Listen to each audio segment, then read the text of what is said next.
Hello guys, నేను ఈరోజు ఏంటంటే మొట్టమొదటిసారిగా నేను ఇట్లా కష్టపడటం అంటే ఈ last year inter second year అయిపోయింది. సో అయిపోవడంతో నేను ఇక్కడ పనులకు రావడం జరిగింది.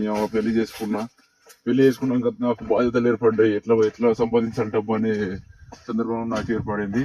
పోయినసారి మా నాన్న చనిపోయేసరికి తర్వాత నాకు ఇంట్లో మా అన్న ఒక్కడే ఉండేసరికి నాకు అర్థం కాక మామూలు నాకు పెళ్లి చేయడం జరిగింది. సో ఇప్పుడు నేను మా అన్నది కూడా తోడగలేను. ఇప్పుడు నేను ఏంటంటే మళ్ళీ ఈ మొత్తం ఖర్చులకి డబ్బులు సరిగ్గా కావాలనే ఉద్దేశంతో నేను ఇటు పని రావడం జరిగింది. మా ఊళ్ళో పని చేస్తున్నా. అప్పుడు అనుకునేది నేను ఏదో ఐఏఎస్ ఐపీఎస్ అవుతానేమో అనే ఒక కోరిక ఉండేది. కానీ ఇప్పుడు అవన్నీ చచ్చిపోయి ఇప్పుడు డబ్బులు ఉంటే చాలు అనే ఉద్దేశంతో నేను బతుకుతున్నా. లైఫ్లో ఎట్లా బాగుపడాలో అనేది కూడా ఆ దేవుడు నిర్ణయించాలి. జై హింద్.